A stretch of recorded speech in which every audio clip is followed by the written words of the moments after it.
یہاں کوئی ہے یہاں، یا تو یہاں قادری بیٹھے ہیں یا تو یہاں چشتی بیٹھے ہیں. اب قادریت اور چشتیت سے کیا مراد ہے؟ جو غریب نواز کے دامن سے وابستہ ہے اسے چشتی کہتے ہیں، اور جو غوث پاک کے دامن سے وابستہ ہے اسے قادری کہتے ہیں. لیکن سچائی کہہ دوں، جو قادری ہے وہ چشتی بھی ہے، جو چشتی ہے وہ قادری بھی ہے. اس لیے کہ ہند میں اگر بغداد کا دامن ملا ہے تو کسی کے باپ کی محنت سے نہیں، رسول پاک کے بیٹے غریب نواز کے فیضان سے.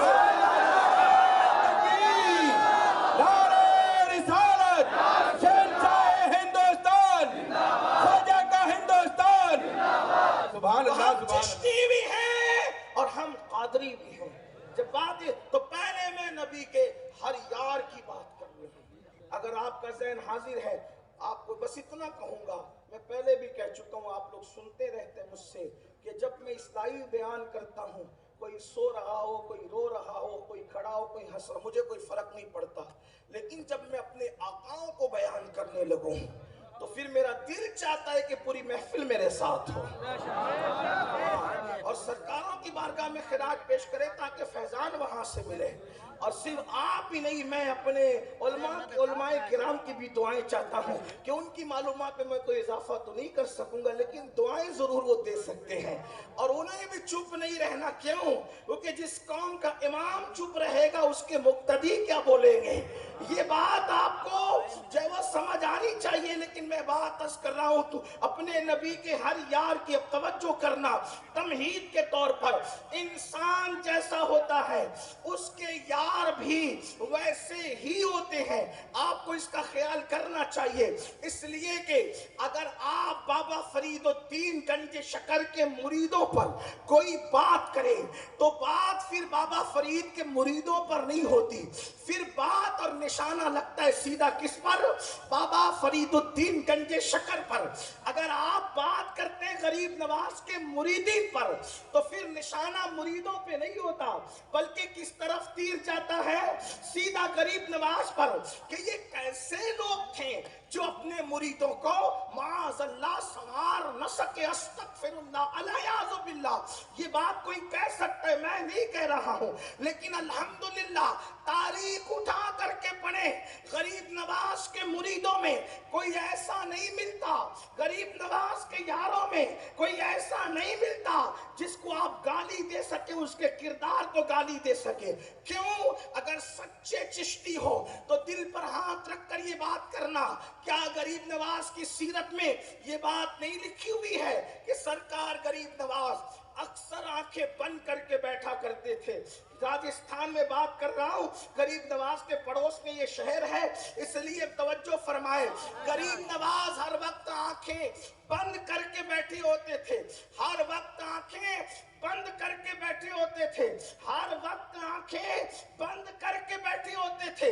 اور جب آنکھ کھلتی اور کسی پر نظر پڑتی تو ہمارے عقیدے میں ہمارے بزرگوں نے یہ لکھا ہے کہ وہ نظر ڈالتے تھے تو جس پہ نظر ڈالی اس کو ولی بنا دیتے تھے. توجہ کرنا، جس پر نظر ڈالی اس کو ولی بنا دیتے تھے. اور ہمارے عقیدے میں چونکہ یہ محفل اہل سنت کی ہے تو ہم صرف مخاطب بھی اہل سنت سے ہے، اور جو اپنے آپ کو اہل سنت سمجھتا ہے اس سے مخاطب ہے. باقی ہمیں دوسروں کی دائیں بائیں کی کوئی پرواہ نہیں ہے. اس لیے کہ انسان کو مال زکات جو مال کا میل ہوتا ہے وہ دینے کے بعد آدمی بھول جاتا ہے کہ کس کس ہاتھ میں جا رہا ہے. اسے مال کے میل سے کیا تعلق؟ بس بات اتنی ہے. اس وقت میں مال کے میل سے بات نہیں کر رہا ہوں، میں اصل راس المال اور پاکیزہ مال سے مخاطب ہوں. توجہ کرنا سنیو، غریب نواز جس پر آنکھیں کھول کے نظر ڈال دے اس کو ولی بنا دیتے تھے.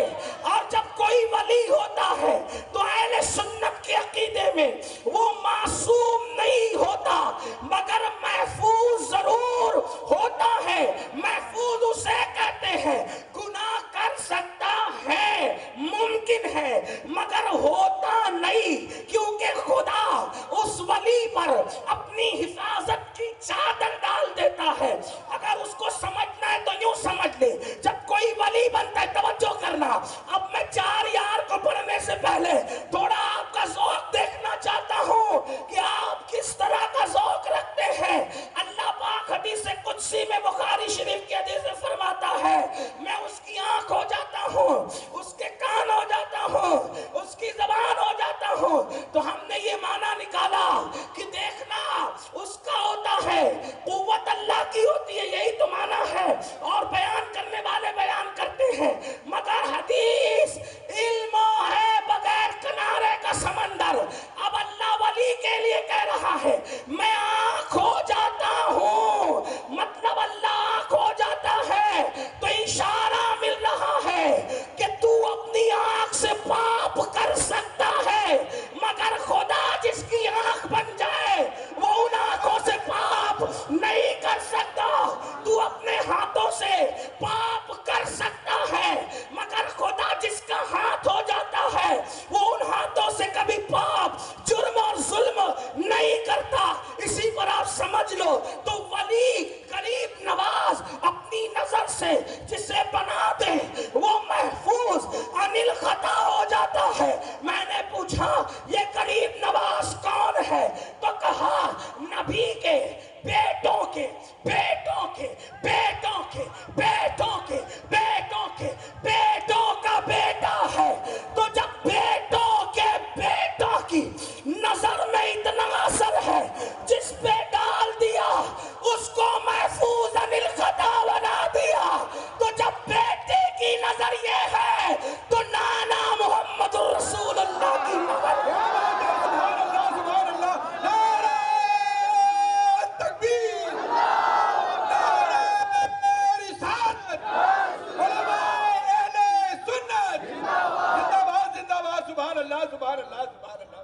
اگر آپ نے چشتیت کا ڈھونگ اور قادریت کا ڈھونگ نہیں رچایا ہے تو جب غریب نواز کی نظر پر اتنا اعتماد ہے تو رسول اللہ کی نظر کا کیا ہے؟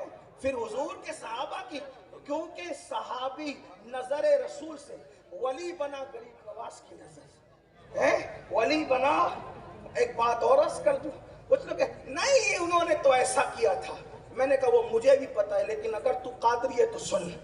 غوث پاک کے یہاں ایک چور آیا, میں غیر سنی کو نہیں کہہ رہا, میں صرف سنیوں کو کہہ رہا ہوں. ٹھیک ہے تھوڑا کھسک جائے لیکن درود شریف پڑھتے ہوئے. جگہ دے دے بھائیوں کو جو آنا چاہتے ہیں محفل میں, تھوڑا سا جگہ دے. یہ بھی ہے روایت میں, یہ بھی ہے جو اپنے مومن بھائیوں کو جگہ دیتے ہیں محفل میں, اللہ ان کو جنت میں جگہ دیتا ہے. لیکن نبی اور آل نبی پہ درود پڑھتے ہوئے آگے بڑھے. آواز نہیں آئی درود شریف کی, درود شریف پڑھ کے آگے. مولانا محمد معدل الجود والکرم منبع العلم والحکم اللہ رب محمد صلی علیہ وسلم نحن عباد محمد صلی علیہ وسلم صلاۃ و سلام علیک یا جد الحسن والحسین صلاۃ و سلام علیک یا جد الغوث الثقلین. تو عرض یہ کر رہا تھا, غوث پاک کے یہاں چور آیا اور آنے کے بعد آپ کو پتا ہے میں اس کو بہت لمبی نہیں کرتا, اشارہ دیتا, مجھے اصل عنوان کی طرف آنا ہے. کیا ہوا, غوث پاک نے اس چور کو کیا بنا دیا, قطب بنا دیا. اس چور کو قطب بنا دیا. اب کوئی تقریر کرتا ہے وہ تو پہلے چور تھا, وہ تو پہلے ڈکیتی کرتا تھا, وہ تو پہلے ایسا کرتا تھا, وہ تو پہلے ویسا کرتا تھا. بولو کبھی اس ڈاکو اور اس چور کے کردار پر کسی سنی نے تقریر کی, کسی قادری نے تقریر کی؟ کیوں؟ اس لیے کہ جانتا ہے جب تک غوث پاک کی نظر نہیں پڑی تھی چور ڈاکو تھا. جب غوث پاک نے سنوار دیا, سنوارنے والے نے سنوار دیا, آگے کی زندگی ختم. اب جو بات کا معاملہ ہے اسی کا ذکر کیا جائے گا. بولو بات ہے کہ نہیں ہے؟ تو یہی تو کہتا ہوں, غوث پاک کے گھر میں چور آیا تھا, پہلے کی زندگی بھول گئے. نبی کے گھر میں جو آ گئے تو ان کی پہلے کی یاد کر کے ان کو تانا کیوں دیتے ہو؟ جب نبی نے صحابی بنا دیا ہے تو اب نبی کے دامن پر خیال کرتے ہوئے جب غوث پاک کی نسبت کا اتنا خیال ہے تو رسول پاک کی نسبت کا خیال کیوں نہیں؟ کیا بات ہے, سبحان اللہ سبحان اللہ, بالکل حق ہے, بہت بڑی بات کی ہے, سبحان اللہ سبحان اللہ. اگر قادری اور چشتی ہو تو تم اس کا لحاظ کرو گے, اور اگر چٹنگ باز ہو. اب بات یہ تو سب یاروں کی تھی, میرے امام کہتے تن من دھن تیرے قدم پر کیا ہے میرے حضور کے اصحاب؟ تن. کسی کو برا نہیں لگنا چاہیے, یہی امین القادری ہے. ہاں میں جب اہل بیت بیان کرتا ہوں تو بھی ناصبیوں کو تکلیف ہوتی ہے, ہاں, اور جب صحابہ بیان کرتا ہوں تو رافضیوں کو تکلیف ہوتی ہے, لیکن ان کی تکلیف سے مجھے تکلیف نہیں ہوتی. ان کی تکلیف سے مجھے خوشی ہوتی ہے. اگر ناصبی فضائل اہل بیت پڑھنے پہ مجھ پہ غصہ ہوتا ہے تو مجھے پتا ہے ناصبی غصے میں آئے گا تو نجف کا فیضان پھر مجھ پہ چھما چھم برسے. مجھے اس پر کوئی تکلیف نہیں ہوتی, اس لیے کہ ناصبیوں سے میرا گھر نہیں چلتا. اور جب میں صحابہ بیان کرتا ہوں تو روافض کو تکلیف ہوتی ہے, تو لیکن ان کی تکلیف سے بھی مجھے کوئی تکلیف نہیں. ہاں میں سنیوں کی تکلیف سے ضرور تکلیف میں پڑ جاتا ہوں, لیکن الحمدللہ نہ یہاں ناصبی ہے نہ یہاں رافضی ہے. البتہ میں پڑھوں گا, اگر آپ کا ساتھ رہا تو میں آج 4 یار مکمل پڑھوں. اگر آپ نے مجھے وقت دیا اور آپ نے میرا ساتھ دیا تو میں 4 یار پڑھ کے آپ کو بتاؤں گا کہ ہمارے نبی کے 4 یاروں کی شان کیا ہے. ابھی میں نے سب یاروں کی بات کی, میرے امام کہتے کیا ہے حضور کے یار؟ تن من دھن تیرے قدم پر وارے, تن من دھن تیرے قدم پر وارے. کیا نصیبیں ہیں تیرے یاروں کے, کیا نصیبیں ہیں تیرے یاروں کے. اور آگے بڑھ کر کہہ دوں, مزید کہتے ہیں صدق و عدل و کرم و ہمت میں 4 سو شورے ہیں ان چاروں کے. اور پھر کہتے بہرے تسلیم علی میدان میں سر جھکے رہتے ہیں تلیاروں. سبحان اللہ, سبحان اللہ. نعرہ تکبیر, نعرہ رسالت, نعرہ حیدری. واہ واہ واہ, زندہ باد, زندہ باد. آپ نے 4 یاروں کی محفل رکھی ہے, لیکن میں اپنے سنی بھائیوں سے کہتا ہوں, بالخصوص جوانوں سے, ہمیں سب پر اعتماد کرنے کی ضرورت نہیں ہے. اپنے مستند کتابوں میں جو مستند عقائد ہے اس پہ توجہ کرو. آئیے, یہ 4 یار کیوں کہتے ہیں؟ حضور علیہ السلام نے فرمایا کہ اللہ نے میرے لیے اصحاب بنائے, اللہ نے میرے لیے اصحاب, اور ان میں سے 4 کو منتخب کیا. اس لیے ہم کہتے ہیں 4 یار, اور وہ الگ ترتیب ہے, اور فضیلت بھی الگ ترتیب ہے, خلافت بھی الگ ترتیب ہے. ابھی میں آپ کے سامنے پوری ترتیب پڑھوں گا.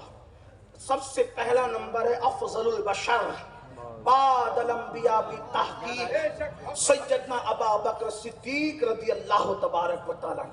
پھر غیظ المنافقین, امام المجاہدین, امام المشاہدین فی رب العالمین سیدنا عمر ابن خطاب رضی اللہ تبارک و تعالیٰ عنہ. پھر تیسرے نمبر پر جامع القرآن کامل الحیاء والایقان سیدنا عثمان ابن عفان ذو النورین. اور چوتھا نمبر ہے حل المشکلات والنوائب امام المشارق والمغارب حل المشکلات والنوائب. اخی رسول, اخی رسول, اخی رسول والزوج البطول ابو الائمہ ابو الحسنین فاتح خیبر سیدنا علی بن ابو طالب رضی اللہ تعالی. سبحان اللہ. نعرہ تکبیر, نعرہ رسالت, صداقت صدیق اکبر, عدالت فاروق اعظم, سخاوت عثمان ذو النورین, شجاعت حیدر کرار. زندہ باد, زندہ باد. حضور کے 4 یار ہیں, اور اگر آپ کا ذوق کسی طرح سلامت ہے تو میں 4 یاروں کو پیش کرنا چاہتا ہوں. پہلے قرآن پڑھوں گا, قرآن سے 4 یار. اٹھئے اب سنیے قرآن سے 4 یار کدھر ہے. حضرت سیدنا ابی ابن کعب. یہ ابی بن کعب کون؟ یہ صحابہ میں وہ عظیم حافظ قرآن,